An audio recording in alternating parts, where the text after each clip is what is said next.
โพธินันทะครูบาเจ้าศรีวิชัยพระอธิการอิ่นแก้วอรินทโรครูบาอ่อง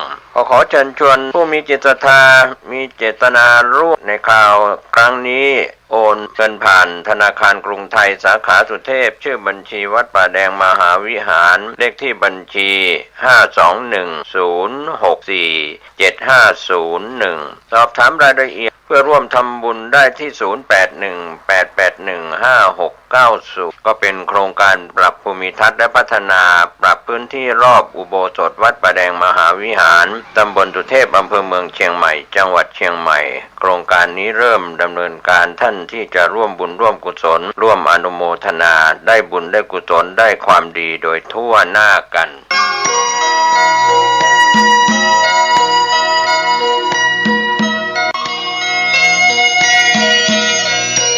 ข่าวสารเพื่อการประชาสัมพันธ์ขอเชิญชวนผู้ใจบุญใจกุศลร่วมสร้างศาลาการประเรียนวัดบ้านเหล่าพระเจ้าตาเขียวอำเภอป่าซางจังหวัดลำพูนในขณะนี้ก็เริ่มลงมือก่อสร้างศาลาการประเรียนท่านที่จะร่วมทำบุญผ่านบัญชีธนาคารออมสินชื่อบัญชีพัฒนาวัดบ้านเราเลขที่บัญชี02-021574034หรือติดต่อสอบถามได้ที่พระครูภาวนาโสภิตไฝปัสนาผู้ช่วยศาสตราจารย์ด็อกเตอร์เจ้าวาดวัดบ้านเหล่าพระเจ้าตาเขียว0969525159ได้ทุกวันก็เป็นงานบุญงานกุศลคณะสงฆ์คณะศรัทธาพร้อมใจกันสร้างศาลาการประเรียนวัดบ้านเหล่าพระเจ้าตาเขียวอำเภอป่าซางจังหวัดลำพูนได้อนุโมทนาบุญร่วมกัน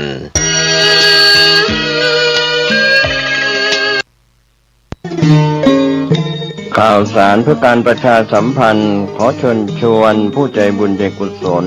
ร่วมทำบุญทอดผ้าป่าสามัคคีประจำปีพุทธศักราช 2568 เพื่อบูรณะวิหารปูพื้นกระเบื้องไวนิลตารางเมตรละ699 บาทจำนวน150ตารางเมตรทำโครงเหล็กป้องกันนกรอบวิหารราดพื้นเททรายล้างหน้าวิหารราวบันไดเหล็กสแตนเลสทาสีรอบวิหารเปลี่ยนระบบไฟฟ้าปรับปรุงทัศนียภาพวิหารบูรณะปฏิสังขรณ์ถาวรวัตถุภายในวัดทอดถวายณวัดดอนตันตำบลเหมืองแก้วอำเภอแม่ริมจังหวัดเชียงใหม่ตรงกับวันเสาร์ที่1พฤศจิกายนพุทธศักราช 2568 ช่วงเช้า 9:39 นาทีเป็นต้นไปก็ขอเชิญชวนศรัทธานักศีลนักบุญทั้งหลายร่วมงานบุญทอดผ้าป่าสามัคคีครั้งนี้เพื่อบูรณะวิหารปูพื้นกระเบื้องไวนิลรวมไปถึงทำโครงเหล็กป้องกันนกรอบวิหารราดพื้นเททรายร้างหน้าวิหารราวบันไดเหล็กสแตนเลสทาสีรอบวิหารเปลี่ยนระบบไฟฟ้าปรับปรุงทัศนียภาพวิหารบูรณะปฏิสังขรณ์ถาวรวัตถุภายในวัดดอนตันตำบลเหมืองแก้วอำเภอแม่ริมจังหวัดเชียงใหม่เสาร์ที่1พฤศจิกายน 2568 นี้เชิญท่านร่วมงานร่วมบุญร่วมบริจาคได้บุญได้กุศลโดยทั่วหน้ากัน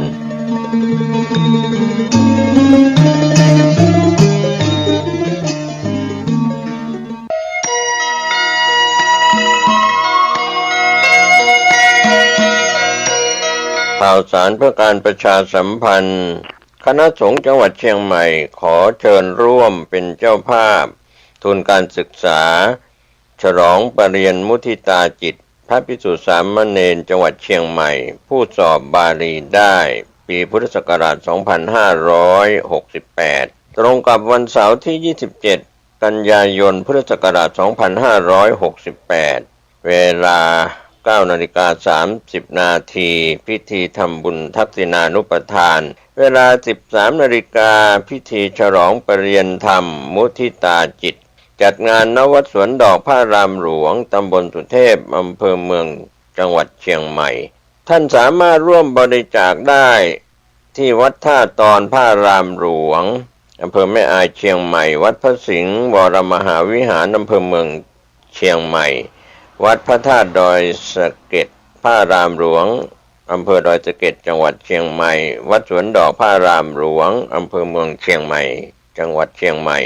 สำนักงานเจ้าคณะจังหวัดเชียงใหม่วัดสวนดอกพระอารามหลวงวัดพระธาตุศรีจอมทองวรวิหารอำเภอจอมทองจังหวัดเชียงใหม่และวัดศรีโสดาพระอารามหลวงอำเภอเมืองเชียงใหม่จำนวนประโยคจำนวนผู้สอบได้จำนวนทุนการศึกษาที่จัดถวายประโยคปท9 4รูปละ 20,000 บาททุนการศึกษา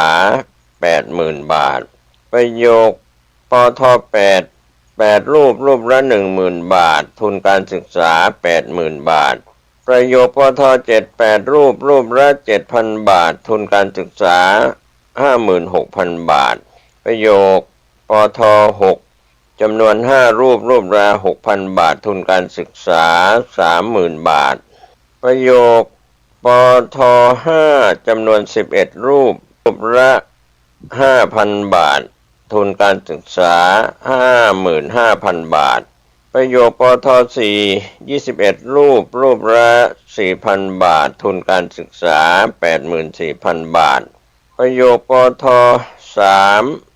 20รูปละ 3,000 บาททุนการศึกษา 60,000 บาทประโยคปท1 2จำนวน47รูปละ 2,000 บาททุนการศึกษา 94,000 บาทรวมพระภิกษุสามเณรที่สอบบาลีได้124รูปทุนการศึกษาจำนวน 539,000 บาทในส่วนของผู้สอบบาลีที่เป็นอุบาสกอุบาสิกา10คนทุนการศึกษาจำนวน 54,000 บาทรวมทุนการศึกษาทุกชั้นประโยค 593,000 บาท2ทานบดีที่มีความจำนงเป็นเจ้าภาพทุนการศึกษามุทิตาจิตผู้สอบบาลีได้ประจำปี 2568 ในแต่ละพื้นที่แจ้งความจำนงได้ที่พระครูบัณฑิตวชิราพรดร.เลขานุการเจ้าคณะจังหวัดเชียงใหม่วัดสวนดอกพระอารามหลวงตำบลสุเทพอำเภอเมืองเชียงใหม่จังหวัดเชียงใหม่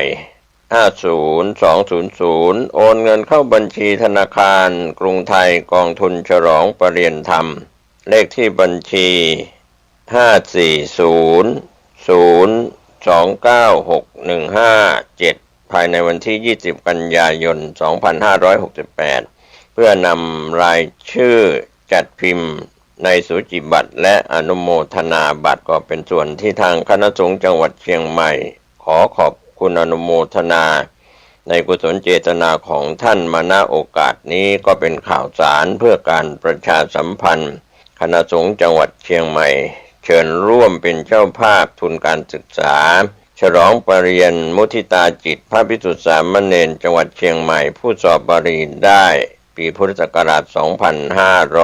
2568 ตรงกับวันเสาร์ที่ 27 กันยายนตั้งแต่ช่วงเช้า 9:30 น.พิธีทำบุญทักษิณานุปทานเวลา 13 นาฬิกาพิธีมอบฉลองประเรียนธรรมมุทิตาจิตสถานที่จัดงานวัดสวนดอกพระอารามหลวงตำบลสุเทพอำเภอเมืองเชียงใหม่จังหวัดเชียงใหม่ตามวันเวลาและสถานที่ดังกล่าวโดยพร้อมเพรียงกัน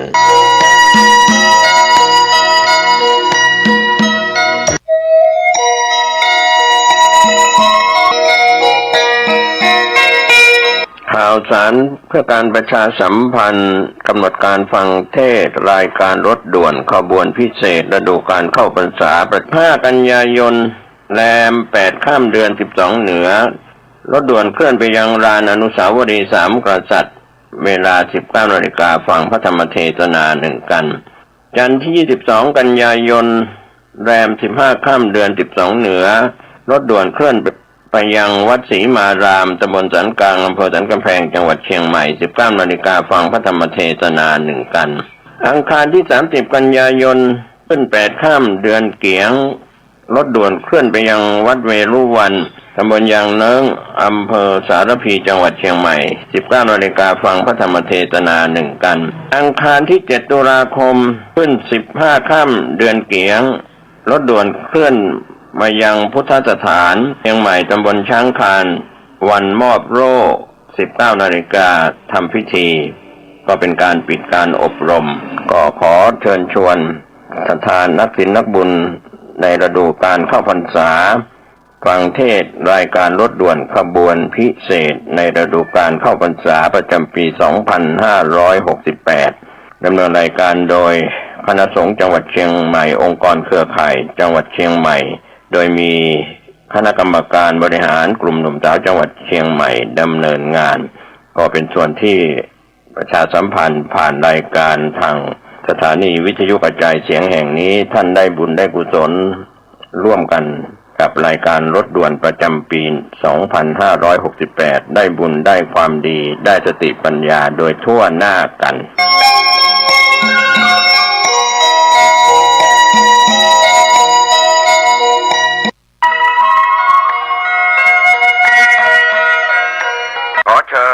น้องชาวพุทธร่วมเป็นเจ้าภาพสร้างห้องสุขาห้องอาบน้ำเพื่ออำนวยความสะดวกแก่คณะศรัทธาสาธุชนที่จะเข้าปฏิบัติธรรมกรรมฐานณวัดบ้านเราพระเจ้าตาเขียวพื้นที่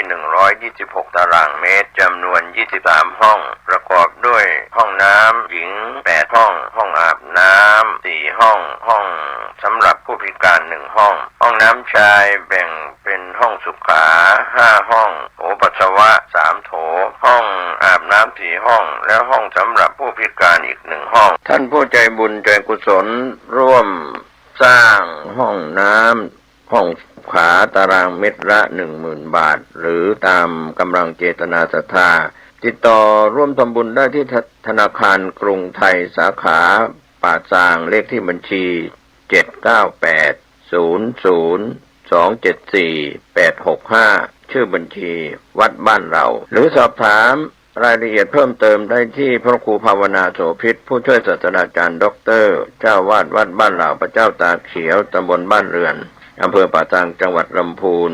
โทรศัพท์0969525159ได้ทุกวันขออนุโมทนากับเจ้าภาพทางไกลและที่ร่วมทำบุญทั้งภาคปกติและออนไลน์ได้บุญได้กุศลได้ร่วมอนุโมทนาโดยทั่วหน้ากัน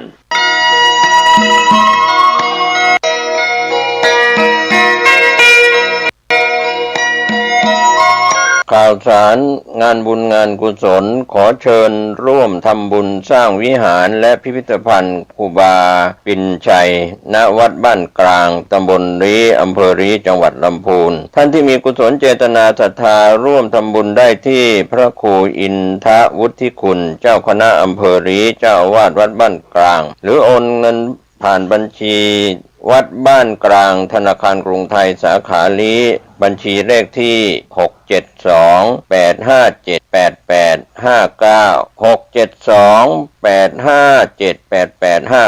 672857889ติดต่อสอบถามรายละเอียดเพิ่มเติมได้ที่0811113457ก็เป็นงานบุญงานกุศลขอเชิญท่านร่วมทำบุญสร้างวิหารและพิพิธภัณฑ์ครูบาปิ่นชัยณวัดบ้านกลางตำบลลีอำเภอลีจังหวัดลำพูนได้บุญได้กุศลได้บารมีสร้างความดีโดยทั่วหน้ากันสวัสดีครับท่านผู้ฟังที่เคารพการนำเสนอพระสุตตันตปิฎกที่นำเสนอกันต่อเนื่องกันมาในเรื่องของเปตวัตถุก็นำเสนอกันในหลายตอนที่ผ่านมาเปตวัตถุนั้นเรียบเรียงพิมพ์โดยหลวงพ่อชุมพลปรปัญโยท่านเป็นบุคคลนิรนามที่อยู่ไม่ทราบว่าอยู่วัดไหนตำบลไหนอำเภอไหนจังหวัดไหนท่านพิมพ์เปตวัตถุเล่มที่นำเอกสารมาถ่ายทอดเป็นเสียงเป็นการพิมพ์ครั้งที่1เมื่อ9มิถุนายนพุทธศักราช2555ถวายเป็นพระราชกุศลแด่พระบาทสมเด็จพระเจ้าอยู่หัวเนื่องในวโรกาสฉลองครองสิริราชสมบัติครบ66ปีและในวโรกาสทรงเจริญพระชนมายุครบ85พรรษาท่านพิมพ์ 60,000 เล่มเป็นธรรมทานก็ถือว่าเป็นการนำเล่าเป ตวัตถุในพระสุตตันตปิฎกสาระสำคัญที่ผมเกษตรเพชรสำริดขออนุญาตที่จะถ่ายทอดเอกสารเป็นเสียงเรื่องของเปรตมาถึงตอนที่7ธนปาระเปตวัตถุว่าด้วยเปรตหิว55 ปีก็มีเรื่องเล่าที่กล่าวถึงธนปาระเปตวัตถุว่าพ่อค้าได้สนทนาคุยกับเปรตตนหนึ่งว่าท่านเปลือยกายมีรูปร่างน่าเกลียดสู้ผอมสะพั่งไปด้วยเส้นเอ็นเห็นกระดูกซี่โครงแน่เพื่อนยากท่านเป็นใครหนอเปรตนั้นก็ตอบว่าข้าแต่ท่านผู้เจริญทั้งหลายข้าพเจ้าเป็นเปรตทุกข์ยากเกิดอยู่ในยมโลกได้ทำกรรมอันลามกไว้จึงจากโลกนี้ไปสู่เปตโลกโลกของเปรตพ่อค้าก็ถามเปรตว่าท่านทำกรรมชั่วอะไรไว้ด้วยกายวาจาใจหรือเพราะวิบากแห่งอะไรท่านจึงจากโลกนี้ไปสู่เปตโลกโลกของเปรตเปรตนั้นก็ตอบพ่อค้าว่ามีพระนครของพระเจ้าทะสันทะพระเจ้าทะสันนราชปรากฏนามว่าเอระกัจฉะเมื่อก่อนข้าพเจ้าเป็นเศรษฐีอยู่ในเมืองนั้นประชาชนเรียกข้าพเจ้าว่าธนปาระเศรษฐีข้าพเจ้ามีเงิน80 เล่มเกวียนทองคำแก้วมุกดาแก้วไพฑูรย์ก็มีมากมายเหลือที่จะนับแม้ข้าพเจ้าจะมีทรัพย์มากมายถึงเพียงนั้นก็ไม่รักที่จะให้ทานปิดประตูบริโภคอาหารด้วยคิดว่าพวกยาจกอย่าได้เห็นเราข้าพเจ้าไม่มีศรัทธาเป็นคนตระหนี่เหนียวแน่นได้ด่าว่าพวกยาจกห้ามปรามมหาชนผู้ให้ทานทำบุญเหล่านี้เป็นต้นด้วยคำว่าผลแห่งทานไม่มีผลแห่งการสำรวมจะมีแต่ที่ไหนได้ทำลายสระน้ำบ่อน้ำที่เขาขุดไว้สวนดอกไม้สวนผลไม้ศาลาน้ำและสะพานในที่เดินลำบากที่เขาปลูกสร้างให้พินาศข้าพเจ้านั้นไม่ได้ทำความดีไว้เลยทำแต่ความชั่วไว้จุติตายจากชาตินั้นแล้วไปบังเกิดในเปตวิสัยเป็นวิสัยของเปรตเพียบพร้อมไปด้วยความหิวกระหายตลอด55 ปีมาแล้วตั้งแต่ตายแล้วข้าพเจ้ายังไม่ได้กินข้าวและน้ำเลยแม้แต่น้อยการสงวนทรัพย์คือไม่ให้แก่ใครๆเป็นความพินาศของสัตว์ทั้งหลายความชิบหายก็คือการสงวนทรัพย์ได้ยินว่าเปรตทั้งหลายรู้ว่าการสงวนทรัพย์ก็คือการไม่ให้แก่ใครๆเป็นความพินาศเมื่อก่อนข้าพเจ้าสงวนทรัพย์ไว้เมื่อทรัพย์ที่มีอยู่เป็นอันมากไม่ได้ให้ทานเมื่อทายธรรมมีอยู่ไม่ทำที่พึ่งแก่ตนข้าพเจ้าได้รับผลแห่งกรรมของตนจึงเดือดร้อนในภายหลังพ้นจาก4 เดือนไปแล้วข้าพเจ้าตายจากภพเปรตจะไปตกนรกอันเผ็ดร้อนสาหัสมี4 เหลี่ยม4 ประตูจำแนกเป็นห้องล้อมด้วยกำแพงเหล็กครอบด้วยแผ่นเหล็กพื้นของนรกนั้นล้วนแล้วด้วยทองแดงลุกเป็นเปลวเพลิงประกอบด้วยความร้อนแผ่ไปตลอด100 โยชน์โดยรอบตั้งอยู่ทุกเมื่อข้าพเจ้าต้องเสวยทุกขเวทนาในนรกตลอดกาลนานก็การเสวยทุกขเวทนาเช่นนี้เป็นผลแห่งกรรมอันชั่วเพราะฉะนั้นข้าพเจ้าจึงเศร้าโศกที่จะไปเกิดในนรกอันเร่าร้อนนั้นข้าแต่ท่านผู้เจริญทั้งหลายข้าพเจ้าขอเตือนท่านทั้งหลายขอความเจริญจงมีแก่ท่านทั้งหลายผู้มาประชุมกันในที่นี้พวกท่านอย่าได้ทำบาปกรรมในที่ไหนๆคือในที่แจ้งหรือที่รับถ้าพวกท่านจะกระทำหรือกระทำบาปกรรมนั้นไว้แม้พวกท่านจะเหาะหนีไปอยู่ที่ไหนก็ย่อมไม่พ้นไปจากทุกข์ขอท่านทั้งหลายจงเลี้ยงแม่จ งเลี้ยงพ่อปฏิบัติอ่อนน้อมต่อผู้ใหญ่ในสกุลเป็นผู้เกื้อกูลแก่สมณะและพราหมณ์ท่านทั้งหลายจะได้ไปสวรรค์ด้วยการปฏิบัติอย่างนี้บุคคลจะอยู่ในอากาศในท่ามกลางมหาสมุทรหรือเข้าไปสู่ช่องภูเขาจะพึงพ้นจากบาปกรรมไม่มีเลยหรือบุคคลอยู่ในส่วนแห่งภาคพื้นใดพึงพ้นจากบาปกรรมส่วนแห่งภาคพื้นนั้นก็ไม่มีเรื่องนี้เป็นคำกล่าวถึงธนปาลเศรษฐิเปตวัตถุที่7โดยขยายเนื้อความว่าพระพุทธเจ้าในขณะที่ประทับอยู่พระเชตวันมหาวิหารทรงปรารภเปรตธนบาลจึงตรัสแก่ภิกษุทั้งหลายว่าในสมัยที่พระพุทธเจ้ายังไม่เสด็จอุบัติขึ้นในนครเอรกัจฉะปันนรัตน์ก็มีเศรษฐีคนหนึ่งชื่อธนปาลกะเป็นผู้ไม่มีศรัทธาไม่มีความเลื่อมใสเป็นคนตระหนี่เป็นนัตถิกะทิฏฐิบุคคลปฏิเสธเรื่องบุญเรื่องบาปไม่มีกิริยาของเขาปรากฏเขาทำการตายแล้วไปบังเกิดเป็นเปรตที่กันดารแห่งทะเลทรายเขามีร่างกายประมาณเท่าลำต้นตาลมีผิวหนังปูดขึ้นหยาบมีผมยุ่งเหยิงหน้าสะพรึงกลัวมีรูปพรรณน่าเกลียดมีรูปขี้เหร่พิลึกเห็นเข้าก็น่าสะพรึงกลัวเขาไม่ได้เมล็ดข้าวหรือหยาดน้ำตลอด55 ปีมีคอริมฝีปากและลิ้นแห้งผากถูกความหิวกระหายครอบงำเที่ยวงุ่นง่านไปทางโน้นไปทางนี้ครั้นพระผู้มีพระภาคเจ้าเสด็จอุบัติขึ้นในโลกทรงประกาศธรรมจักรประทับอยู่ที่กรุงสาวัตถีโดยลำดับพ่อค้าชาวกรุงสาวัตถีก็บรรทุกสินค้าเต็ม500 เล่มเกวียนไปยัง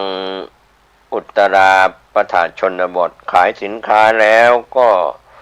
เอาเกวียนที่บรรทุกสินค้านั้นกลับมาในช่วงเวลาเย็นถึงแม่น้ำแห้งสายหนึ่งจึงปลดเกวียนไว้ในที่นั้นพักแรมอยู่ราตรีคืนหนึ่งลำดับนั้นเปรตนั้นถูกความกระหายครอบงำมาเพื่อต้องการน้ำดื่มไม่ได้ดื่มน้ำแม้สักหยดเดียวในที่นั้นก็หมดหวังขาก็อ่อนล้มลงเหมือนตาลรากขาดฉะนั้นพวกพ่อค้าเห็นดังนั้นจึงพากันถามเปรตว่าท่านป่วยกายมีรูปร่างน่าเกลียดสู้ผอมสะพรั่งไปด้วยเส้นเอ็นเห็นกระดูกซี่โครงแน่เพื่อนยากท่านเป็นใครกันหนอลำดับนั้นเปรตก็ตอบพ่อค้าว่าท่านผู้เจริญข้าพเจ้าเป็นเปรตทุกข์ยากเกิดในยมโลกทำให้ได้รับความทุกข์ทรมานเพราะทำกรรมชั่วไว้จึงจากโลกนี้ไปสู่โลกของเปรตชื่อว่าเปรตโลกถูกพ่อค้าถามดังนี้แล้วพ่อค้าก็ถามเขาว่าทำกรรมอะไรมาเปรตก็ตอบว่าท่านได้ทำกรรมชั่วอะไรไว้เป็นคำถามของพ่อค้าว่าทำกรรมชั่วอะไรไว้ด้วยกายด้วยวาจาและด้วยจิตใจเพราะวิบากของกรรมอะไรจึงตายจากโลกนี้ไปเกิดเป็นเปรตพ่อค้าถามเปรตก็ตอบว่าในสมัยอดีตนั้นมีพระนครของพระเจ้าทัสสันนราชปรากฏนามว่าเอรกัจฉะเมื่อก่อนข้าพเจ้านั้นเป็นเศรษฐีอยู่ในเมืองนั้นประชาชนเรียกข้าพเจ้าว่าธนปาลเศรษฐีข้าพเจ้ามีเงิน80 เล่มเกวียนมีทองคำแก้วมุกดาแก้วไพฑูรย์ก็มีมากมายเหลือที่จะนับแม้ข้าพเจ้าจะมีทรัพย์มากมายถึงเพียงนั้นก็ไม่รักที่จะให้ทานปิดประตูบริโภคอาหารด้วยคิดว่าพวกยาจกอย่าได้เห็นเราข้าพเจ้าไม่มีศรัทธาเป็นคนตระหนี่เหนียวแน่นได้ด่าพวกยาจกแล้วก็ห้ามปรามมหาชนคนเป็นอันมากผู้ให้ทานทำบุญด้วยคำว่าผลแห่งทานไม่มี ผลแห่งการสำรวมจะมีแต่ที่ไหนได้ทำลายสระน้ำบ่อน้ำที่ขุดไว้สวนดอกไม้สวนผลไม้ศาลาน้ำและสะพานในที่เดินลำบากที่เขาปลูกสร้างให้พินาศไปข้าพเจ้านั้นไม่ได้ทำคุณงามความดีไว้เลยแต่ทำแต่กรรมชั่วไว้ตายจากชาตินั้นแล้วก็เกิดในเปรตวิสัยของเปรตเป็นเปรตเพียบพร้อมไปด้วยความหิวกระหายมาตลอด55 ปีตั้งแต่ตายแล้วข้าพเจ้ายังไม่ได้กินข้าวและน้ำเลยแม้แต่น้อยการสงวนทรัพย์คือไม่ให้แก่ใครๆเป็นความพินาศของสัตว์ทั้งหลายความฉิบหายก็คือความสงวนทรัพย์ได้ยินมาว่าเปรตทั้งหลายรู้ว่าการสงวนทรัพย์คือการไม่ให้แก่ใครๆเป็นความพินาศเมื่อก่อนข้าพเจ้าสงวนทรัพย์ไว้เมื่อทรัพย์มีอยู่เป็นอันมากก็ไม่ให้ทานเมื่อไทยธรรมมีอยู่ไม่ทำที่พึ่งแก่ตนข้าพเจ้าได้รับผลแห่งกรรมของตนจึงเดือดร้อนในภายหลังพ้นจากนี้4 เดือนไปแล้วข้าพเจ้าก็จะตายจากภพของเปรตไปตกนรกอันเผ็ดร้อนสาหัสมี4 เหลี่ยม4 ประตูจำแนกเป็นห้องล้อมด้วยกำแพงเหล็กครอบด้วยแผ่นเหล็กพื้นของนรกนั้นล้วนแล้วด้วยทองแดงลุกเป็นเปลวเพลิงประกอบด้วยความร้อนแผ่ไปตลอด100 โยชน์โดยรอบตั้งอยู่ทุกเมื่อข้าพเจ้าจะต้องเสวยทุกขเวทนาในนรกนั้นตลอดกาลนานการเสวยทุกขเวทนาเช่นนี้เป็นผลของกรรมชั่วเพราะฉะนั้นข้าพเจ้าจึงเศร้าโศกที่จะไปเกิดในนรกอันเร่าร้อนนั้นข้าแต่ท่านผู้เจริญทั้งหลายข้าพเจ้าขอเตือนท่านทั้งหลายขอความเจริญจงมีแก่ท่านทั้งหลายผู้มาประชุมกันในที่นี้พวกท่านอย่าได้ทำกรรมชั่วในที่ไหนๆไม่ว่าจะเป็นที่แจ้งหรือที่รับถ้าว่าพวกท่านจะกระทำหรือกำลังทำกรรมชั่วนั้นไว้แม้พวกท่านจะเหาะหนีไปที่ไหนๆก็ย่อมไม่พ้นไปจากทุกข์ขอท่านทั้งหลายจงเลี้ยงพ่อจงเลี้ยงแม่ประพฤติอ่อนน้อมต่อผู้ใหญ่ในตระกูลเป็นผู้เกื้อกูลแก่สมณะและพราหมณ์ท่านทั้งหลายจะได้ไปสวรรค์ด้วยการปฏิบัติอย่างนี้พวกพาณิชย์พ่อค้าเหล่านั้นได้สดับคำของเปรตทั้งหลายก็เกิดความสังเวชเมื่อจะอนุเคราะห์เปรตนั้นจึงเอาภาชนะนั้นไปตักน้ำดื่มมาให้เขานอนลงแล้วกรอกเข้าทางปากแต่น้ำนั้นที่มหาชนราดลงหลายครั้งก็ไม่ไหลลงสู่ลำคอของเปรตเพราะพลังแห่งกรรมชั่วของเปรตนั้นจะกำจัดความกระหายได้ที่ไหนเล่าพ่อค้าเหล่านั้นจึงถามเปรตว่าท่านได้ความโปร่งใจอะไรบ้างไหมเปรตนั้นก็ตอบว่าถ้าหากน้ำที่ชนมีประมาณเพียงนี้กรอกเข้าไปตลอดเวลาเพียงเท่านี้ได้แล้วก็ไหลเข้าไปในลำคอของเราแม้เพียงสักหยดเดียวความหลุดพ้นไปจากกำเนิดเปรตนี้ก็จงอย่ามีเลยลำดับนั้นพ่อค้าเหล่านั้นได้ฟังดังนั้นจึงเกิดความสังเวชสลดใจยิ่งนักพากันกล่าวว่าก็อุบายอะไรเพื่อระงับความกระหายมีบ้างไหมเปรตตนนั้นก็ตอบว่าเมื่อกรรมชั่วนี้สิ้นไปเมื่อพวกญาติถวายทานแก่พระพุทธเจ้าหรือสาวกของพระพุทธเจ้าอุทิศส่วนทานนั้นให้แก่เราก็จะพ้นจากความเป็นเปรตนี้ไปได้พวกพ่อค้าได้ฟังดังนั้นก็พากันไปยังกรุงสาวัตถีเพื่อเฝ้าพระพุทธเจ้ากราบทูลเรื่องนั้นรับไตรสรณคมศีลแล้วถวายทานแก่ภิกษุสงฆ์มีพระพุทธเจ้าเป็นประธานตลอด7 วันแล้วก็อุทิศส่วนบุญแก่เปรตนั้นพระพุทธเจ้าทรงทำเรื่องนี้เป็นเหตุที่เกิดขึ้นแสดงธรรมแก่บริษัททั้ง4และมหาชนสามารถละมลทินความตระหนี่ถี่เหนียวมีความโลภเป็นต้นได้เป็นผู้ยินดียิ่งในบุญมีทานเป็นต้น ก็จบในธนปาลเศรษฐิเปตวัตถุที่7นะครับอันนี้ก็เป็นเรื่องราวของเศรษฐีขี้เหนียวธนปาลเศรษฐีขี้เหนียวตายและเป็นเปรตไปตกนรกส่วนลำดับที่8จุลเศรษฐีเปตวัตถุว่าด้วยคฤหบดีตนีเกิดเป็นเปรตเปื่อยผอมพระเจ้าอาชาติศัตรูตรัสถามจุลเศรษฐีเปรตตอนหนึ่งในเนื้อความว่าข้าแต่ท่านผู้เจริญท่านเป็นบรรพชิตเปื่อยกายสู้ผอมเพราะเหตุแห่งกรรมอะไรท่านจะไปที่ไหนในราตรีคืนนี้เช่นนี้ขอท่านจงบอกการที่ท่านจะไปแก่เราเถิดเราสามารถจะให้ทรัพย์เครื่องปลื้มใจแก่ท่านด้วยความอุตสาหะทั้งปวงจุลเศรษฐีเปรตก็กราบทูลพระเจ้าอาชาติศัตรูว่าเมื่อก่อนพระนครพาราณสีมีกิตติคุณเรื่องลือไปไกลข้าพระองค์เป็นขหบดีผู้มั่งคั่งอยู่ในพระนครนั้นแต่เป็นคนตรณีเหนียวแน่นไม่เคยให้สิ่งของแก่ใครๆมีใจคล้องอยู่ในอามิตรได้ถึงวิสัยแห่งพญายมตายไปเพราะความเป็นผู้ทุศีลข้าพเจ้าลำบากเพราะความหิวเสียดแทงเพราะบาปกรรมเหล่านั้นเพราะเหตุนั้นข้าพระองค์ปรารถนาอามิตรจึงได้มาหาหมู่ญาติมนุษย์แม้เหล่าอื่นมีปกติไม่ให้ทานและไม่เชื่อว่าผลแห่งทานมีอยู่ในโลกหน้ามนุษย์แม้เหล่านั้นก็จะเกิดเป็นเปรตเสวยทุกข์อย่างใหญ่หลวงเหมือนข้าพระองค์ฉะนั้นธิดาลูกสาวของข้าพระองค์บ่นอยู่เนืองๆว่าเราจะให้ทานอุทิศให้พ่อให้แม่ลุงป้าน้าอาปู่ย่าตายายพวกพราหมณ์กำลังบริโภคทาน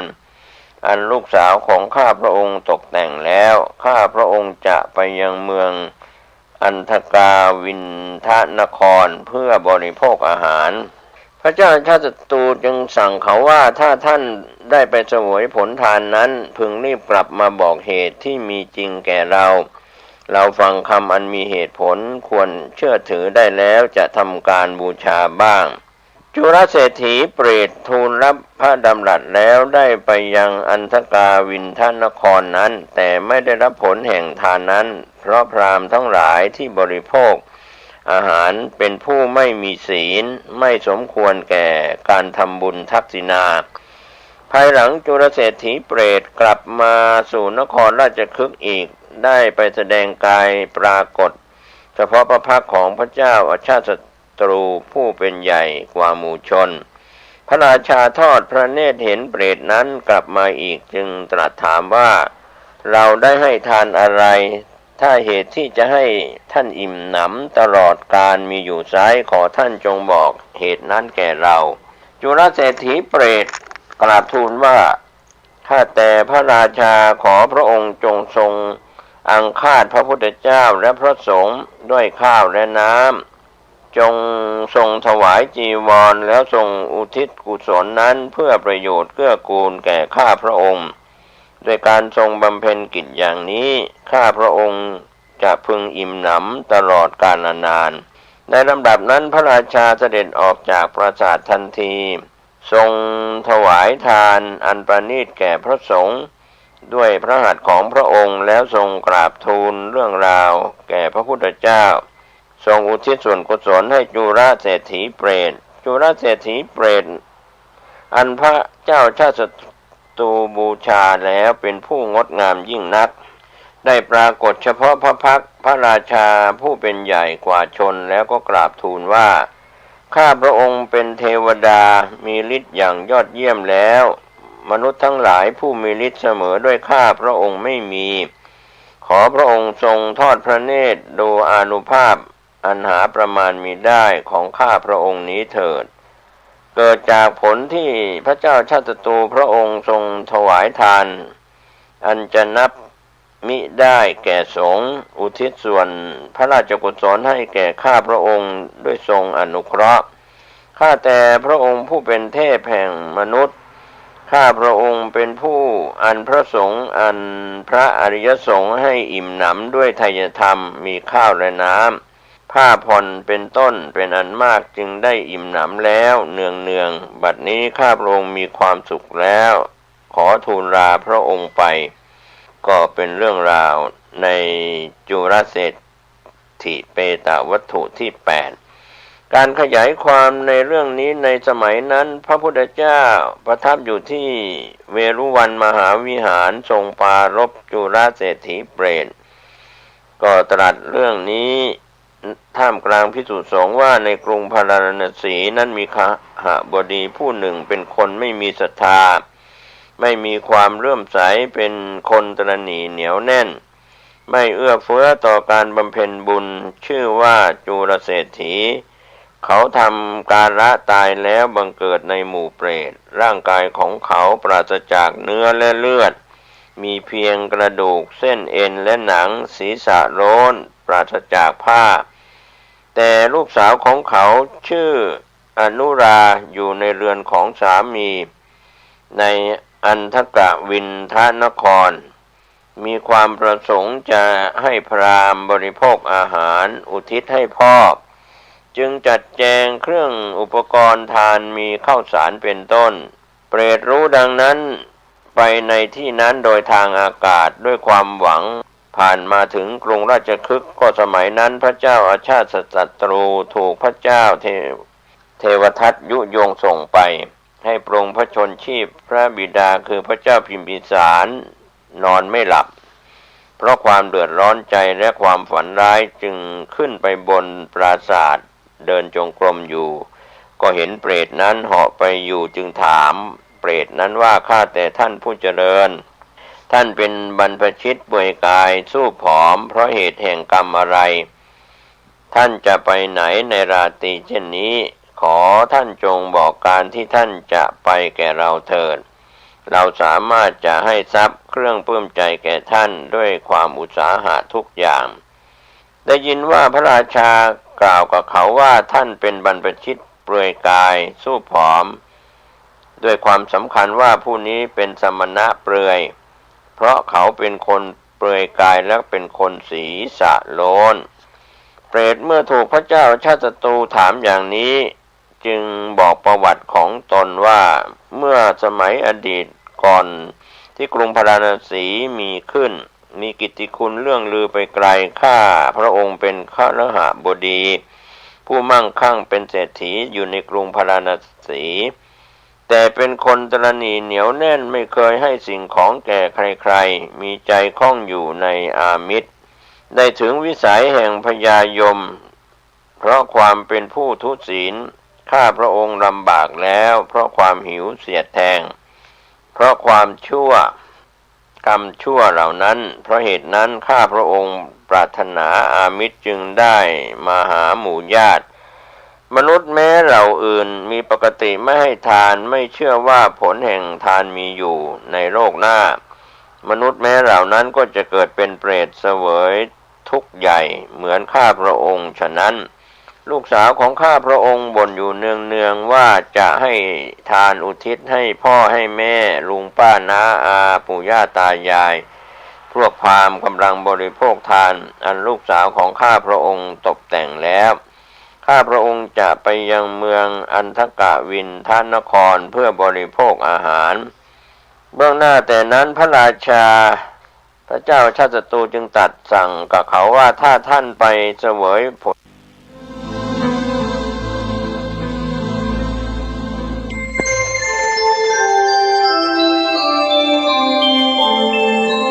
ขณะนี้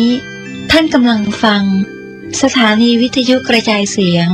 FM 104.5 เมกะเฮิรตซ์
สวัสดีค่ะท่านผู้ฟังที่เคารพทุกท่านที่ท่านกำลังติดตามรับฟังอยู่นี้ออกอากาศอยู่ทางสถานีวิทยุกระจายเสียงคลื่นพระพุทธศาสนาดำเนินรายการโดยดิฉันเพ็ญศรีอินทรทัศน์นอกจากสถานีวิทยุแห่งนี้แล้วท่านผู้ฟังยังสามารถติดตามรับฟังทางคลื่นพระพุทธศาสนาทั่วทุกภาควันนี้ขอนำเสนอท่านผู้ฟังได้เรื่องธรรมนำไปสู่ความหลุดพ้นของพระราชพรหมยานมหาเถระหลวงพ่อฤาษีวัดท่าซุงรวบรวมโดยพลตำรวจโทนายแพทย์สมศักดิ์สืบสงวนดิฉันผู้จัดทำรายการขอกราบขอบพระคุณและอนุโมทนาในกุศลจิตที่ท่านได้กรุณาอนุญาตให้นำออกอากาศเผยแผ่เป็นธรรมทานได้ทั่วไปขอกราบขอบพระคุณอีกครั้งค่ะจากนี้ไปขอเชิญติดตามรับฟังธรรมนำไปสู่ความหลุดพ้นค่ะ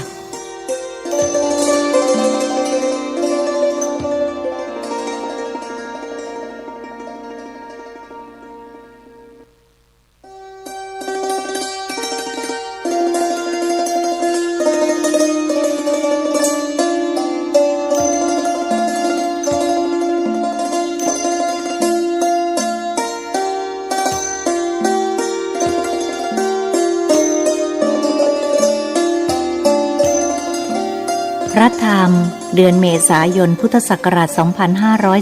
2540 มี 18 ข้อปกิณณกธรรมสมเด็จองค์ปฐมทรงตรัสสอนปกิณณกธรรมธรรมเล็กๆน้อยๆที่นำไปสู่ความหลุดพ้นทุกข์ได้ทั้งสิ้นมีความสำคัญดังนี้ 1. ร่างกายที่ไม่มีแก่นสารอยู่นี้เป็นเครื่องผูกสัตว์ให้หลงไหลยึดเป็นอัตตาตัวตนของเราเขาโดยไม่รู้ความจริงว่าร่างกายนี้ไม่ใช่เราไม่ใช่เขามันเป็นบ่วงล่อให้จิตของสัตว์โลกหลงติดอยู่ในรูปในนามนี้หรือแม้กระทั่งหลงอยู่ในกายพรหมเทวดานางฟ้าก็ยังเป็นการยึดมั่นถือมั่นอยู่ดีถ้าต้องการพ้นจากเครื่องผูกสัตว์ก็จะต้องพิจารณาร่างกายให้หนักรูปสักแต่ว่ารูปนามอันได้แก่เวทนาสัญญาสังขารวิญญาณก็สักแต่ว่านามอย่าลืมว่าการดูรูปเพิกรูปอย่างเดียวไม่พอเพราะรูปเกิดดับมากี่ภพกี่ชาติแล้วยังจุติอยู่ยังมีนามพาให้ปฏิสนธิหรือจุติอยู่ร่ำไปจะต้องพิจารณานามให้หนักด้วยทำความรู้จักรูปให้จริงจังทำความรู้จักนามให้จริงจังและปล่อยวางให้หมดนั่นแหละจึงจะถึงซึ่งพระนิพพานได้และจงอย่าทิ้งอานาปานสติสมถะจุดนี้ทำให้จิตทรงตัวข้อ 2. ให้ดูอารมณ์ที่เกิดดับจากทุกข์ก็ดีจะสุขก็ดีมันไม่มีอะไรเที่ยงถ้าจิตปล่อยวางอารมณ์เหล่านั้นไม่เกาะไม่ยึดเอาไว้ทุกสุขก็เพียงแต่เกิดขึ้นตั้งอยู่แล้วดับไปเท่านั้นหาสาระอันใดไม่ได้พิจารณาให้เห็นเวทนาสัญญาสังขาร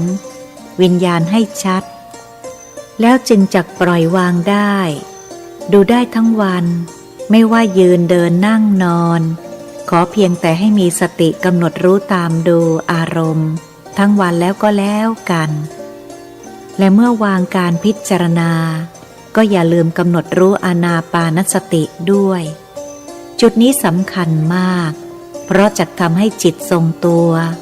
และระงับเวทนาของกายได้บางขณะข้อ 3. การป่วยเจ็บของร่างกายสาเหตุมาจากกฎของกรรมปาณาติบาตเข้ามาแทรกอย่างหนึ่ง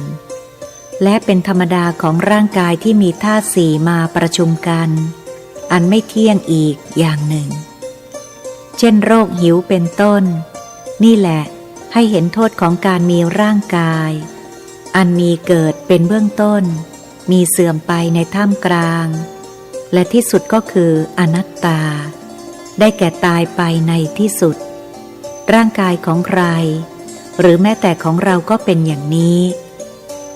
อย่ามุ่งหวังการอยู่รอดหรือทรงตัวของร่างกาย ให้เอาความจริงของร่างกายเตือนจิตของตนเองไว้เสมอเช่นวิปัสสนาญาณ9ข้อที่1 2 3และ4จิตจะไม่เหลิงยึดมั่นถือมั่นในร่างกายจนเกินไปข้อ4ให้คอยดูจิตคือตรวจดูอารมณ์ของจิตโดยมีสติสัมปชัญญะควบคุมอันจะทำให้เห็นการเคลื่อนไหวของกิเลสได้ชัดจุดนี้แหละที่พึงจักสนใจให้มากเพราะจิตเห็นคือมรรคการเห็นหนทางพ้นทุกข์ก็อยู่ที่จิตดวงนี้ถ้ามัวแต่ไปมองคนอื่นไปสนใจจริยาของผู้อื่นก็เอาดีไม่ได้แต่ถ้าหากตรวจจิตสอบอารมณ์ของตนเองอยู่เสมอจุดนี้เอาดีได้เพราะเป็นหนทางพ้นทุกข์ทุกอย่างสำเร็จที่ดวงจิตนี้อันจะทำอย่างไรให้จิตเป็นผู้รู้เห็นแจ้งตามความเป็นจริงมิใช่เป็นจิตผู้โง่เขลาหลงอยู่ในวัฏสงสารเช่นทุกวันนี้จะต้องพิจารณาตามความเป็นจริงให้มากและจักพ้นทุกข์ได้จำไว้โลกแก้ไม่ได้ให้แก้ที่จิตของตนเองเพื่อให้พ้นไปเสียจากโลกนี้จะดีเสียกว่าเพราะนั่นเป็นหนทางที่ถูกต้องและไปเพื่อพระนิพพานอย่างแท้จริงข้อ5บัณฑิตคือผู้รู้ย่อมรู้จักเอาตัวเองรอดก่อน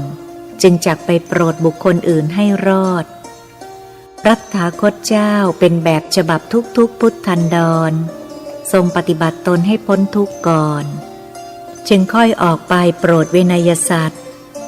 แก้จิตของตนให้หลุดพ้นจากบ่วงกามตัณหา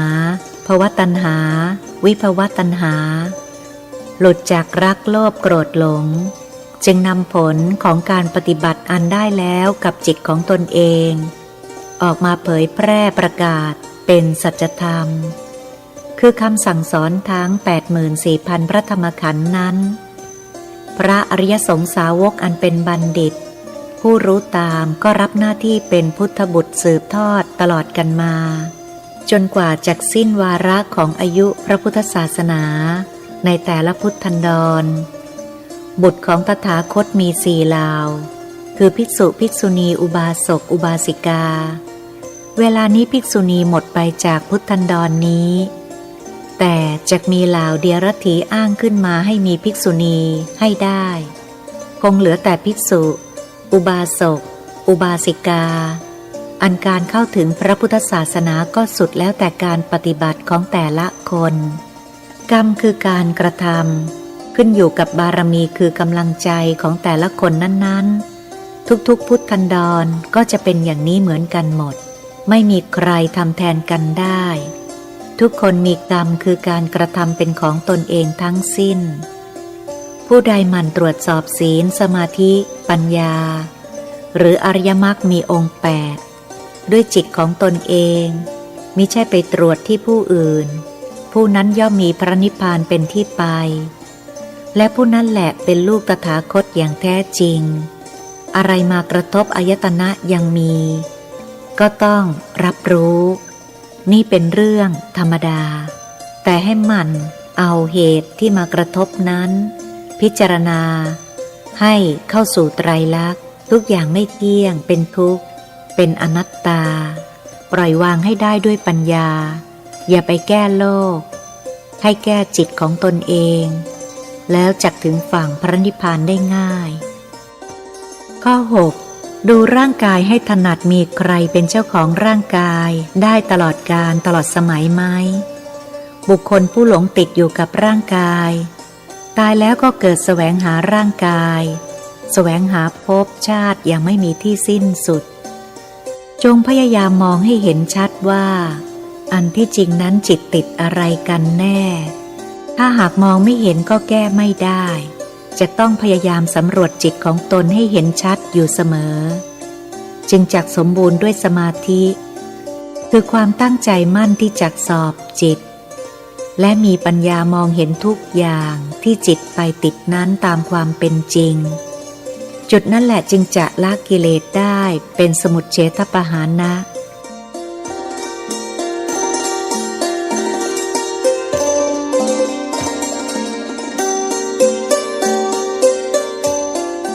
ข้อ 7 อย่าท้อถอยในงานที่ทำอยู่ทุกอย่างให้ตั้งใจต่อสู้เพื่อพระพุทธศาสนาเพื่อพระนิพพานให้เต็มที่คือเต็มกำลังใจของเรางานภายนอกหรืองานทางโลกซึ่งต่างคนต่างมีหน้าที่ของตน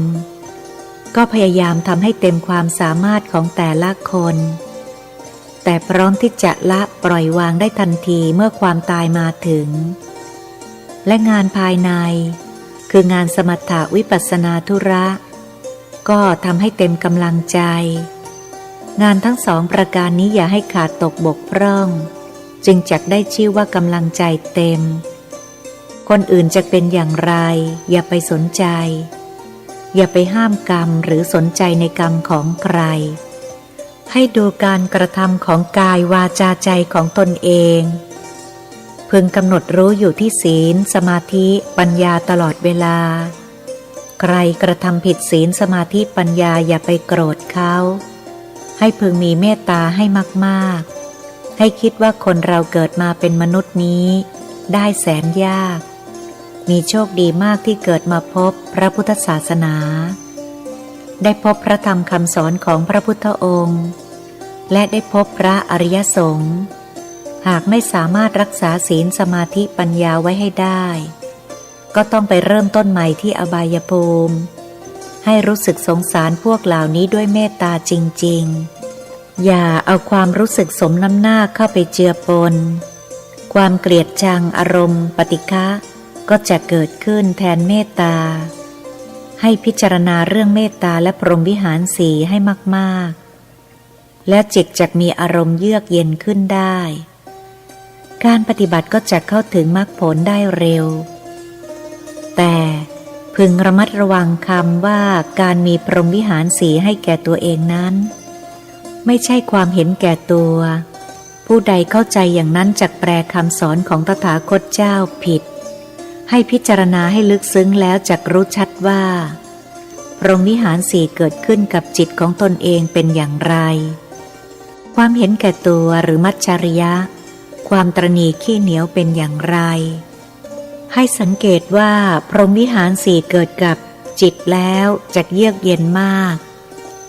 แต่ความเห็นแก่ตัวเกิดขึ้นกับจิตเมื่อไหร่ก็จักเร่าร้อนเมื่อนั้นพิจารณาแยกออกมาให้ได้ข้อ 8 ให้มองทุกอย่างเป็นกรรมฐานคุมสติสัมปชัญญะกำหนดรู้ไว้เท่านั้นว่าทุกอย่างในโลกเข้าสู่พระไตรลักษณ์หมดโลกนี้ทั้งโลกที่สุดแล้วไม่มีอะไรเหลืออย่าหวังความจีรังยั่งยืนในโลกนี้หรือในไตรภพมีที่เดียวเท่านั้นที่เที่ยงคือแดนพระนิพพานแต่บุคคลที่จักเดินแดนนี้ได้จะต้องทำพระนิพพานให้เกิดแก่จิตเพราะพระนิพพานเขาเอาจิตไปกันจิตที่ตัดกิเลสได้เป็นสมุจเฉทปหานะนั้นนั่นแหละคือผู้ที่มีพระนิพพานเป็นที่ไปพระนิพพานเป็นสุขที่สุดเพราะไม่มีชาติภพให้ต้องกลับมาหรือเคลื่อนไปจุติอีกพิจารณาธรรมทั้งหลายที่เข้ามากระทบให้ดีทุกเรื่องล้วนทำให้เกิดทุกข์หากเอาเป็นกรรมฐานจักได้ประโยชน์จากการกระทบนั้นอย่างมหาศาลเพราะถ้าหากจะละซึ่งความโกรธก็จักมีคนมายั่วให้โกรธด้วยวิธีการต่างๆหากจิตเราหวั่นไหวโกรธตอบก็สอบตกหากกระทบแล้วปล่อยวางได้ก็สอบได้ทำนองเดียวกันคนจักละความโลภก็จักมีคนมาล้างผลาญทรัพย์สินที่เราอุตส่าห์อดออมมาให้หมดไปมารผจญตัวนี้จักแรงเผลอๆอาจหมดตัวก็ได้เป็นการทดสอบกำลังใจว่าตัดโลภได้หรือไม่ถ้าจิตวางได้ก็จักไม่ห่วงใยในชีวิตมากเกินไปเห็นว่าการเป็นอยู่ทุกวันนี้ก็พอจะยังอัตภาพให้เป็นไปได้ถ้าวางไม่ให้จิตที่เดือดร้อนยากจักแสวงหาทรัพย์มาเป็นหลักประกันชีวิตให้อยู่อย่างสุขสบายซึ่งจริงๆแล้วไม่มีใครเอาสมบัติของโลกไปได้ สมบัติของโลกที่เรารักที่สุดคือร่างกายและจิตของเราที่อาศัยอยู่ชั่วคราวนี้ก็ยังเอาไปไม่ได้คนที่หนักอยู่ในความหลงจักมีเหตุทำให้ความหลงมากขึ้นเช่นหลงรูปก็จักมีรูปสวยมามอมเมาทำให้หลงเสียงไพเราะหลงกลิ่นหอมหลงรสอร่อยหลงสัมผัสที่นุ่มนวลหลงอารมณ์ตนเองมาทดสอบอารมณ์จิตอยู่เสมอนี่เป็นธรรมดาของนักปฏิบัติธรรมในพุทธศาสนาจะต้องได้พบได้เจอเพราะเป็นของจริงเป็นอริยสัจที่เป็นกฎของกรรมที่จะต้องยอมรับนับถือทุกอย่างจะเป็นความจริงต้องถูกกระทบก่อนแล้วหมดความหวั่นไหวลงตัวธรรมดาหมดพิจารณาให้ได้วางอารมณ์ให้ถูกและแต่ละคนจะได้ประโยชน์ในทางจิตอันส่งผลให้มีผลในทางธรรมปฏิบัติมากข้อ 9 อย่าไปตำหนิกรรมของใครใครจะปฏิบัติกันอย่างไรเป็นเรื่องของเขารู้แล้วเห็นแล้วว่าไม่ตรงพุทธพจน์หรือไม่ถูกต้องตามพระธรรมวินัยไม่ตรงกับสังโยชน์10 ประการก็ให้ปล่อยวางเสียหันมาดูตัวอย่างของผู้ปฏิบัติดีปฏิบัติชอบเพียรปฏิบัติให้ได้ตามนั้นนั่นแหละจะถูกต้องกว่าแต่อย่าไปวัดรอยเท้าท่านว่าจะได้เท่าท่านให้ดูกำลังของศีลด้วยคำว่าศีลพระ227แม้พวกเจ้าจะได้ศึกษามาบ้างแล้วแต่ก็ยังผิวเผินไม่เหมือนท่านผู้รักษาศีลจนศีลรักษาแม้แต่อภิสมาจารท่านก็ยังรู้ครบแล้ว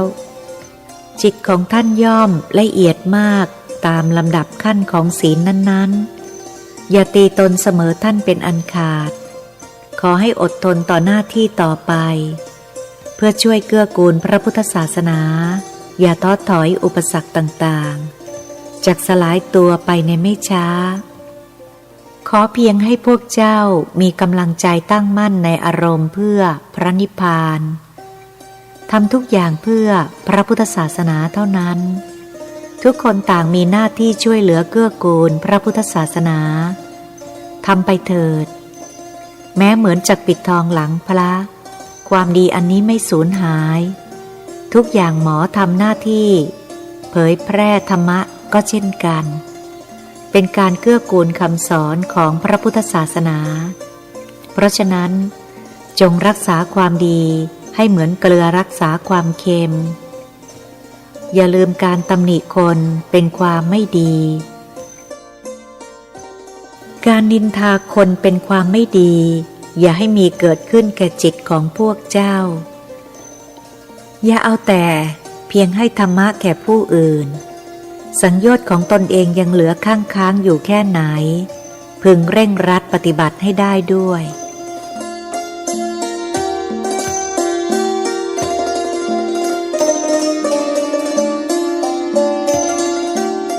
ข้อ 10 ให้เห็นความเกิดความดับของสังขาร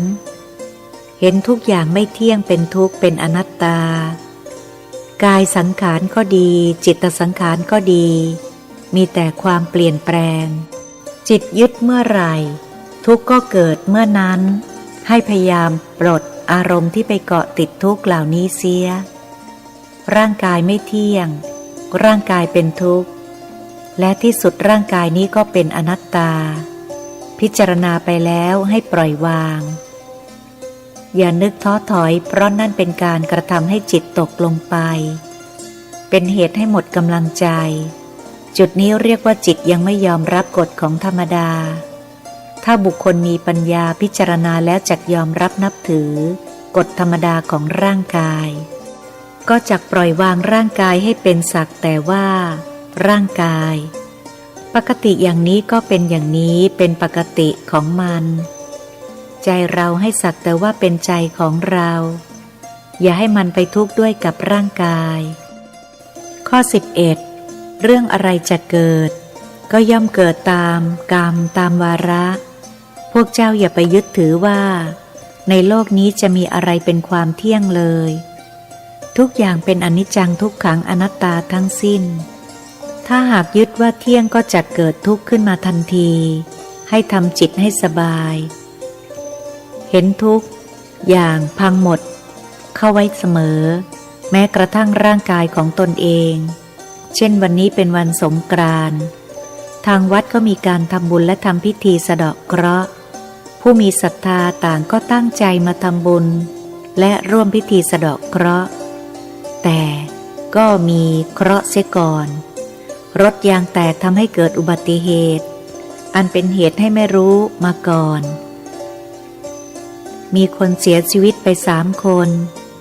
คนทั้งหมดที่เสียชีวิตเข้าไปดีเพราะจิตอยู่ในกุศลมาตลอดแต่ที่ต้องตายเพราะเป็นอุปฆาตกรรมเข้ามาให้ผลนี่ก็เป็นธรรมดาของกรรมที่เที่ยงเสมอคนทำดีมาโดยตลอดก็หนีวาระกฎของกรรมไม่พ้นดูแต่พุทธันดรนี้ผู้เป็นพระโสดาบันก็ยังถูกฆ่าตายหรือพระโมคคัลลานะพระอัครสาวกเบื้องซ้ายก็ยังถูกฆ่าตายบุคคลเหล่านี้นั้นตายแต่ร่างกายจิตของท่านไม่ตายก็ไปทำตามกรรมที่ได้กระทำอยู่พระโสดาบันไม่มีคำว่าสู่อบายภูมิ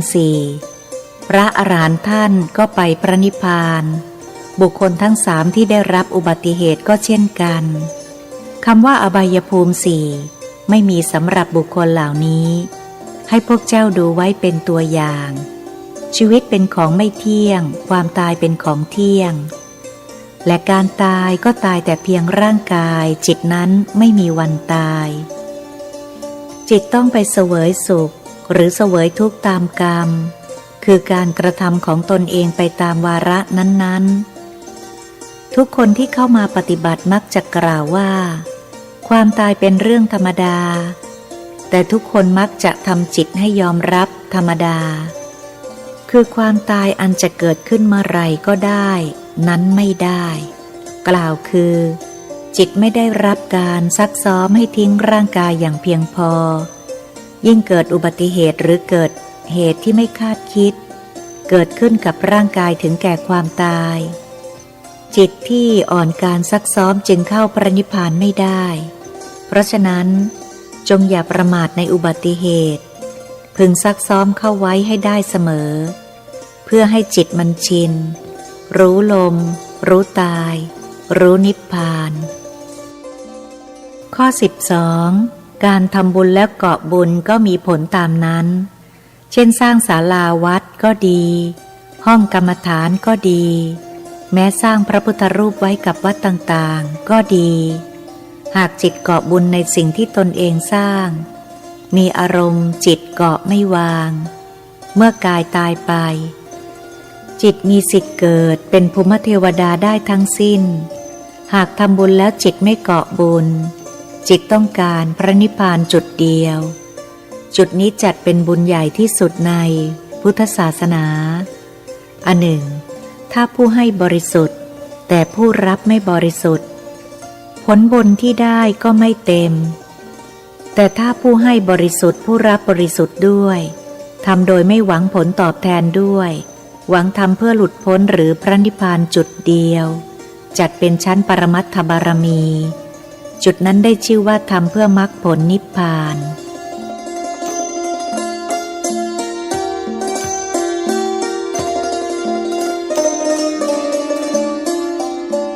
ข้อ13ให้เห็นตัวธรรมดาให้มากคนไม่มีศีลก็ไม่มีศีลเป็นปกติอย่าไปกังวลกับใครให้ห่วงใจตนเองดีกว่าให้พิจารณากฎของกรรมที่เที่ยงแท้เสมอและให้ผลไม่ผิดตัวเสียด้วยดังนั้นหากไม่ใช่หน้าที่ของเราก็จงอย่าไปขวางกรรมของใครเพราะจะเป็นโอกาสให้กรรมนั้นเข้าตัวเองได้อุปมาเหมือนดังรถจักรชนคนคนหนึ่งเราเข้าไปผลักเขาให้กระเด็นออกจากหนทางรถแต่ตัวเรากลับไปอยู่ในทิศทางรถแทนกรรมก็เช่นกันให้ดูจิตของเราเอาไว้ให้ดีก็แล้วกันข้อ14 ร่างกายเป็นศัตรูใหญ่ของเรา ถ้าไม่มีร่างกายเสียอย่างเดียวทุกข์ของการเกิดแก่เจ็บตายพลัดพรากจากของรักของชอบใจมีความปรารถนาไม่สมหวังก็จักไม่มีปกติของร่างกายก็เป็นอยู่อย่างนี้มีเกิดเป็นเบื้องต้นมีเสื่อมเป็นท่ามกลางและมีสลายตัวไปในที่สุดแต่จิตของเราก็ไปหลงยึดเกาะอยู่กับสิ่งที่ไม่เที่ยงและสกปรกของร่างกายนี้จึงจำเป็นต้องพิจารณารูปอันหมายถึงธาตุสี่มีอาการ32มีอายตนะสัมผัสและพิจารณานามทั้งสี่ด้วยอันมีเวทนาสัญญาสังขารวิญญาณด้วยเพราะสิ่งเหล่านี้เกิดได้อันเนื่องจากรูปเป็นเหตุทั้งสิ้นพิจารณาจุดนี้เอาไว้ให้ดีอย่าให้พ้นจากร่างกายไม่ศึกษาร่างกายให้ท่องแท้ก็พ้นไปไม่ได้ข้อ15ให้ดูความเสื่อมไปของร่างกายถอยหลังจากความเป็นเด็กขึ้นมาจนถึงทุกวันนี้มีอะไรที่มันทรงตัวบ้างจุดนี้จะเห็นความเสื่อมชัดแล้วให้สอนดูว่าจิตยังมีความพอใจอยู่ในร่างกายตรงไหนบ้างแล้วเอาปัญญาพิจารณาในจุดที่พอใจนั้นถามและตอบให้จิตคลายความพอใจลงด้วยเห็นว่าธรรมะตามความเป็นจริงแล้วให้เห็นความเสื่อมของร่างกายนี้เป็นของธรรมดาให้ย้อนถอยหลังไปกี่ภพกี่ชาติก็ต้องพบกับสภาพเช่นนี้ให้ถอยหน้าถอยหลังให้จิตยอมรับนับถือกฎของธรรมดาของร่างกายเมื่อเห็นอยู่รู้อยู่จิตก็จักปล่อยวางลงได้ในที่สุด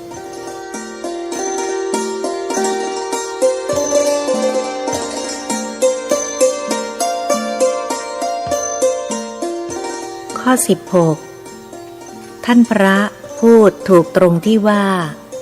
การจบกิจของท่านยังมีความละเอียดไม่พอเท่ากับที่พระสอนพวกเจ้าจุดนี้เป็นเรื่องจริงเพราะแต่ละองค์ก็มาแต่ละทางคือกรรมที่จักบรรลุไม่เหมือนกันไม่เท่ากันที่เท่ากันคือท่านตัดกิเลสได้หมดตามสังโยชน์10ประการได้เป็นสมุจเฉทประหารเท่านั้นเรื่องกฎของกรรมนี้เป็นธรรมที่ละเอียดลึกซึ้งยากที่บุคคลธรรมดาจะพึงเข้าใจได้แต่หากมีความเชื่อหรือศรัทธาในพระองค์โดยจิตไม่สงสัยในพระธรรมคำสอนของพระองค์แล้ว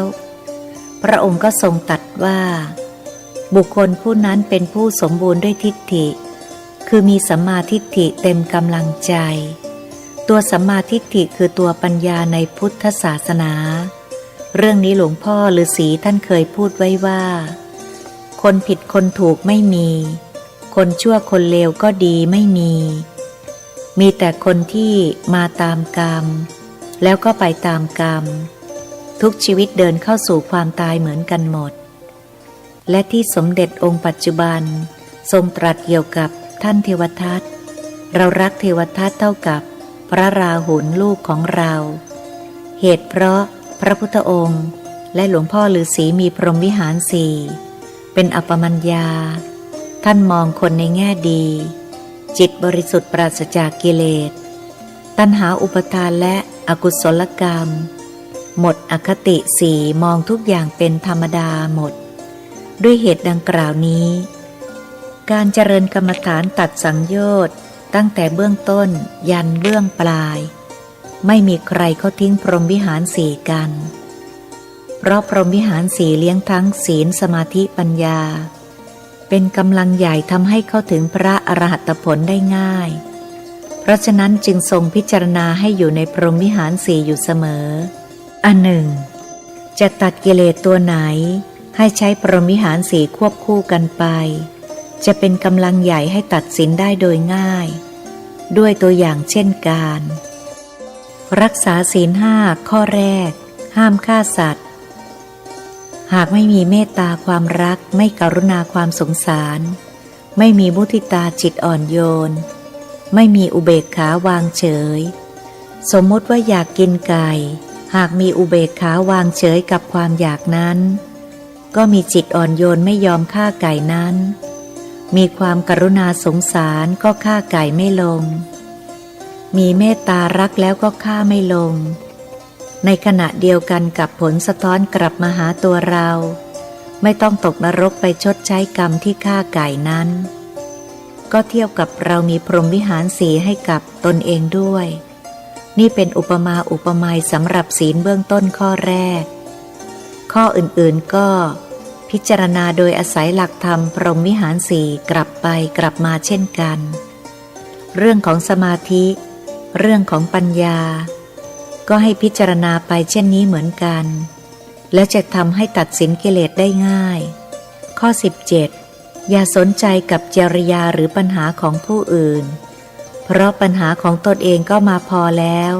ให้มองลงตรงกฎธรรมดาแม้แต่พวกเจ้าเองตราบใดที่เข้าไม่ถึงซึ่งพระนิพพานเพียงใดก็ยังได้ชื่อว่ายังมีกิเลสอยู่จงอย่าคิดว่าตนเองดีแล้วตนเองสามารถแก้ปัญหากับบุคคลอื่นได้นั้นจัดว่าเป็นความหลงความจริงยังต้องพยายามแก้จริตของตนเองให้ได้อย่าไปแก้ที่จริตของผู้อื่นหนักตัวไหนก็ฟันตัวนั้นก่อนโดยอาศัยอริยสัจเป็นหลักสำคัญในการแก้ปัญหาแต่ส่วนใหญ่มักเผลอไปถนอมกิเลสกลัวกิเลสจากเศร้าหมองกลัวแต่เกาะกิเลสประคับประคองกิเลสไม่กล้าสังหารกิเลส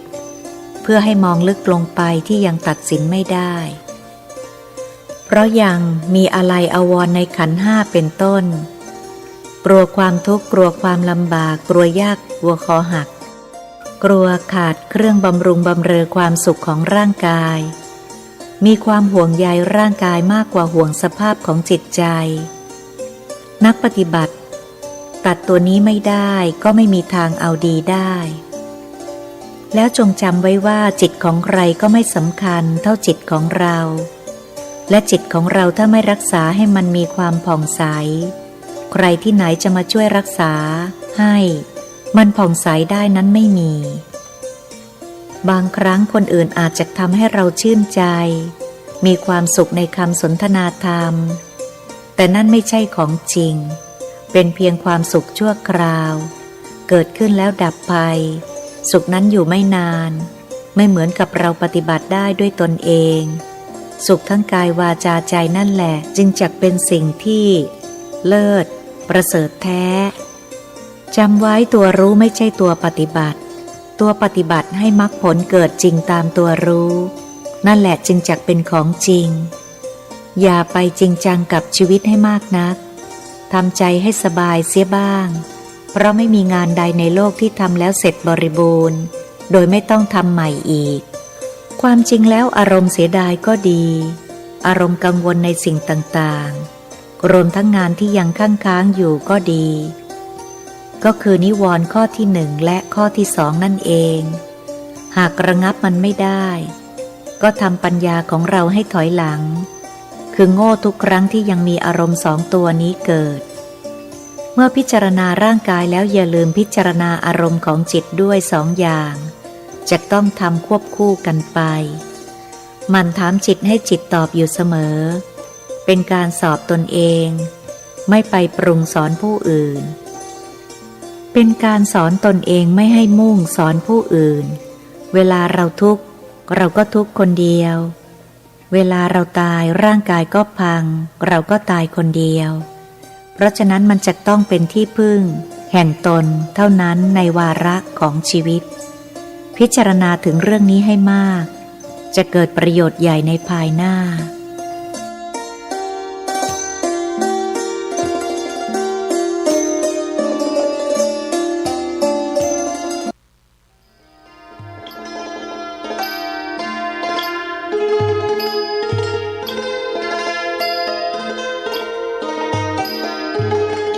โปรดติดตามตอนต่อไป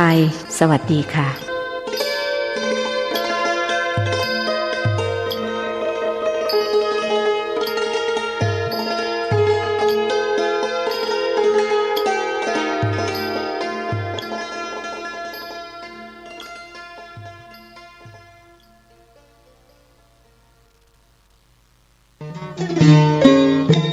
ข่าวสารเพื่อการประชาสัมพันธ์ขอเชิญชวนผู้ใจบุญใจกุศลร่วมทำบุญทอดผ้าป่าสามัคคีประจำปีพุทธศักราช 2568 เพื่อบูรณะวิหารปูพื้นกระเบื้องไวนิลตารางเมตรละ 699 บาทจำนวน 150 ตารางเมตรทำโครงเหล็กป้องกันนกรอบวิหารลาดพื้นเททรายล้างหน้าวิหารราวบันไดเหล็กสแตนเลสทาสีรอบวิหารเปลี่ยนระบบไฟฟ้าปรับปรุงทัศนียภาพวิหารบูรณะปฏิสังขรณ์ถาวรวัตถุภายในวัดทอดถวายณวัดดอนตันตำบลเหมืองแก้วอำเภอแม่ริมจังหวัดเชียงใหม่ตรงกับวันเสาร์ที่1พฤศจิกายนพุทธศักราช 2568 ช่วงเช้า 9:39 นาทีเป็นต้นไปก็ขอเชิญชวนศรัทธานักศีลนักบุญทั้งหลายร่วมงานบุญทอดผ้าป่าสามัคคีครั้งนี้เพื่อบูรณะวิหารปูพื้นกระเบื้องไวนิลรวมไปถึงทำโครงเหล็กป้องกันนกรอบวิหารราดพื้นเททรายร้างหน้าวิหารราวบันไดเหล็กสแตนเลสทาสีรอบวิหารเปลี่ยนระบบไฟฟ้าปรับปรุงทัศนียภาพวิหารบูรณะปฏิสังขรณ์ถาวรวัตถุภายในวัดดอนตันตำบลเหมืองแก้วอำเภอแม่ริมจังหวัดเชียงใหม่เสาร์ที่1พฤศจิกายน 2568 นี้เชิญท่านร่วมงานร่วมบุญร่วมบริจาคได้บุญได้กุศลโดยทั่วหน้ากัน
สถานีพระพุทธศาสนาฝากเสียงลอยมาบอกบรรดาญาติโย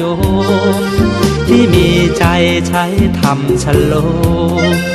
ที่มีใจใช้เพลงฉโลมบอกบรรดาญาติโยมให้ฟังคลื่นนี้สถานีตั้งไม่ไกลไม่ไกลตั้งอยู่ทั่วเมืองไทยชวนคนไปทำดี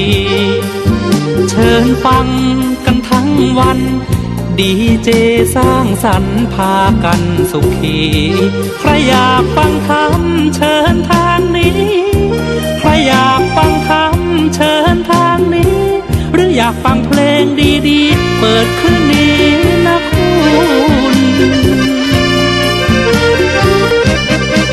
สถานีพระพุทธ ศาสนาฝากเพลงลอยมาย้ำชาวพุทธสร้างบุญธรรมะจะติดตามตัวคุณธรรมะจะชี้นำใจคุณพิสุสงฆ์ท่านหนุนไว้ให้คุณมาสานสถานีที่ล้ำค่าชี้นำธรรมะเพิ่มปัญญาแตกฉานสอบถามธรรมะข้อใดเชิญลองถามไทยเรื่องที่อยากถามมีธรรมสลับกับเพลงเพราะมีธรรมสลับกับเพลงเพราะและดีเจชอละไว้เป็นเพื่อนคุณ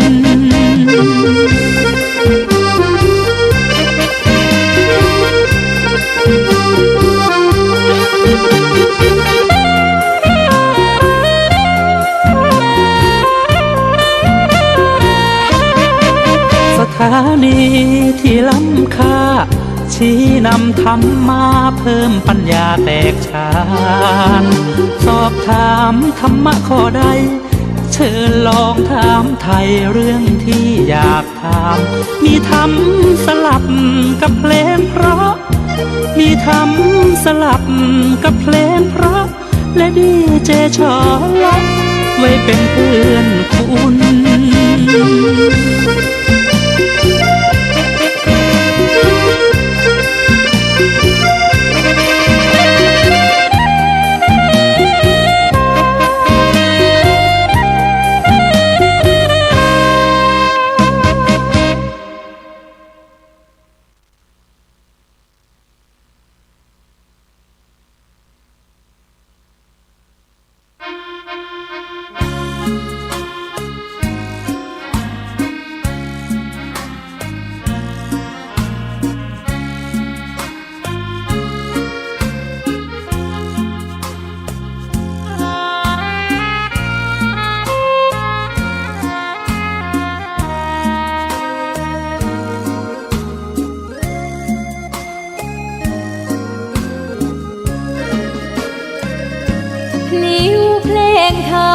ถูกถ้อยคำเข้าถึงจิตใจฟังรายการวิทยุเสียงใสส่งถึงใจไปสู่ปลายนาสารธรรมน้อมนำมองพระศาสดาบอกผู้คนทั่วลาหันมาเข้าวัดฟังธรรมคลื่นเสียงนี้เป็นคลื่นธรรมะจากใจส่งถึงบ้านไกลบ้านไกลฟังได้สุขใจล้ำยามดึกดื่นค่ำคืนมีงานต้องทำเป็นคลื่นสารธรรมเน้นย้ำธรรมะเพื่อนใจเสียงคลื่นธรรมบอกหลักธรรมให้คลายความเหงาฟังเสียงธรรมะเบาเบาบอกเล่าถึงคนบ้านไกลสื่อธรรมะบอกลดละระหว่างด้วยใจสื่อไปถึง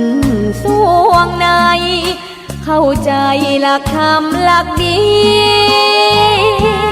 พลิ้วเพลงธรรมผูกสัมพันธ์จิตใจร่าเริงฟังสาระธรรมะบันเทิงรื่นเริงในชีวิตยามวันว่างเดินทางไปเยี่ยมสถานีนัดพบกันน้องพี่วันนี้วันดีวันเสาร์สวดมนต์